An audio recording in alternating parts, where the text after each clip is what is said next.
জীবনে তো অনেক কিছু খেয়েছেন, কখনো কি গাজরের সেমাই খেয়েছেন? গাজরের সেমাইয়ের কথাটা শুনে অনেকে মনে মনে ভাবছেন এখন সব সময় তো গাজরের হালুয়ার কথা শুনেছি, কখনো তো গাজরের সেমাইয়ের কথা শুনি নাই। আবার তো অনেকে ভাবতেছেন এই মহিলা পাগল টাগল হয়ে গেল নাকি। আরে না রে ভাই, আমি পাগল টাগল কিছুই হইনি। এই নিয়ে আমি কিন্তু গাজরের সেমাই রান্না করেছি 2 বার। আমি এই গাজরগুলো গত মাসে 7-8 তারিখে আমি এগুলো কিনে এনেছিলাম। 10 কেজি গাজর কিনে এনেছিলাম, কারণ গাজর আমার অনেক ফেভারিট। 10 কেজি গাজরের মধ্যে খেতে খেতে এই কয়টা রয়ে গিয়েছিল। ফ্রিজ খুলে দেখে গাজরের মধ্যে গাছ হয়ে যাচ্ছিল, প্রায় গাজরগুলো নষ্টের পথে চলে যাচ্ছিল। এত দাম দিয়ে কিনে আনার পর জিনিস যখন নষ্ট হয়ে যায় তখন খুব খারাপ লাগে। গাজর যেহেতু নষ্ট হয়ে যাচ্ছিল, তাই ভাবলাম গাজরের সেমাই বানানো যাক। তাই ছোট বোনকে দিয়েছিলাম গাজরগুলা ছিলার জন্য। ছোট বোনকে গাজরগুলা ছিলতে দিয়ে আমি এখানে রান্না বসিয়ে দিচ্ছিলাম। তো আমি আজকে রান্না করব গরুর মাংস দিয়ে আর পেঁপে দিয়ে। গরুর মাংস বলতে গরুর মাংসের হাড্ডি দিয়ে। মাংস যেটা ছিল ওই দিন তো কাচ্চি বিরিয়ানি রান্না করে ফেলেছিলাম, এই হাড্ডিগুলো রয়ে গিয়েছিল। এই হাড্ডিগুলা দিয়ে এখন পেঁপে দিয়ে রান্না করব। আমার ঘরে সবজি আনলে সবজি যখন দেখি নষ্ট হয়ে যাচ্ছে তখন কিন্তু এইভাবে সেদ্ধ করে আমি ফ্রিজে রেখে দিই, যেন পরবর্তীতে যে কোনো সময় খাওয়া যায়। অপচয় জিনিসটা আমার কেন জানি একদমই ভালো লাগে না। ফ্রিজে এইভাবে তরকারি রাখলে অনেক সময় টেস্ট নষ্ট হয়ে যায়, তারপরও একবারে যে টেস্ট নষ্ট হয়ে যায় তা কিন্তু না। পেঁপেগুলো যদি টাটকা হইতো আরো বেশি মজা লাগতো তরকারিটা। আমার কাছে পেঁপের তরকারি আর শশার তরকারি অনেক ভালো লাগে। এই যে টমেটো গুলো ভালোভাবে ধুয়ে কেটে এইভাবে ফ্রিজে আমি রেখে দিয়েছিলাম, যখনই দরকার হয় তখনই আমি এইভাবে নামিয়ে তরকারিতে দিয়ে ফেলি।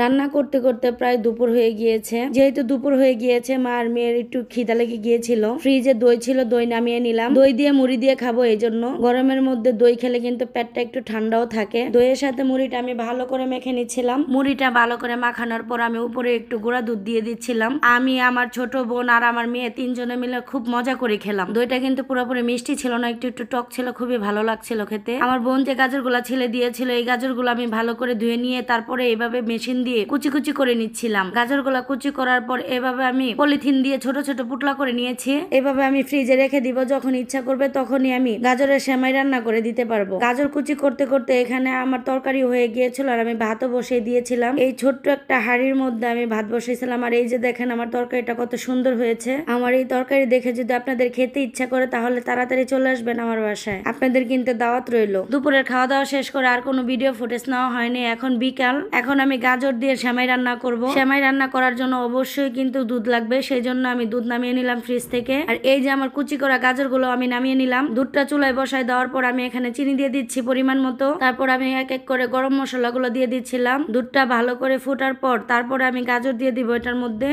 যেহেতু আমি গাজরটা দুপুরে রেখেছিলাম, এই জন্য একটা চাকা বেঁধে গিয়েছিল। এই গাজরের চাকাটা খুলতে অনেকটা সময় লাগবে, তাই আমি দুধের মধ্যে দিয়ে দিচ্ছিলাম, এমনিতেই গলে যাবে। এই যে দেখেন গাজরের চাকাটা কি সুন্দর করে গরম দুধের মধ্যে ঢালার পর গলে গিয়েছে। গাজরটা দেওয়ার পর দুধের কালারটাই চেঞ্জ হয়ে গিয়েছে। গাজরটা যেন ভালোভাবে সেদ্ধ হয় সেজন্য আমি একটু ঢেকে দিচ্ছিলাম। গাজরটা যদি ভালোভাবে সেদ্ধ না হয় তাহলে কিন্তু খেতে ভালো লাগবে না। গাজরটা একটু জাল হওয়ার পর দেখেন দুধের কালারটা কি সুন্দর লাগছিল। সেমাইটা চুলায় বসাই দিয়ে আমি একটু ঘরে গিয়েছিলাম, এসে দেখি সে দেখেন কি করছে, কারণ সেমাই তো আপনাদের খালামার খুবই প্রিয়। যেহেতু আপনাদের খালামার প্রিয় জিনিস রান্না হচ্ছে, এই জন্য আর তর্স হইতেছিল না। তারপর সেমাইটা হওয়ার পর আপনাদের খালাম্মাকে আগে দিয়ে দিলাম। আপনাদের খালাম্মাকে আগে দেওয়ার কারণ হচ্ছে উনি যদি খেয়ে বলে যে মজা হয়েছে তাহলে আমার রেসিপি সার্থক। আপনাদের খালাম্মা খাওয়ার পরে তো বলছে অনেক মজা হয়েছে, তা আমিও একটু নিয়ে নিচ্ছি। দেখেন গাজরের সেমাইটা কত সুন্দর হয়েছে। এতটুকু গাজরের সেমাই রান্না করার জন্য প্রায় আমি 1 লিটার দুধ দিয়েছিলাম। পুরোটা দুধ আমি শুকিয়ে নিয়েছিলাম। তো আমার এই গাজরের সেমাইটা দেখে আপনাদের কাছে কেমন লাগলো অবশ্যই কমেন্টের মাধ্যমে জানাবেন। আমার এই রেসিপি দেখে যদি আপনাদের গাজরের সেমাই রান্না করে খেতে ইচ্ছা করে তাহলে রান্না করে খেয়ে ফেলবেন। একদম সিম্পল একটা রান্না।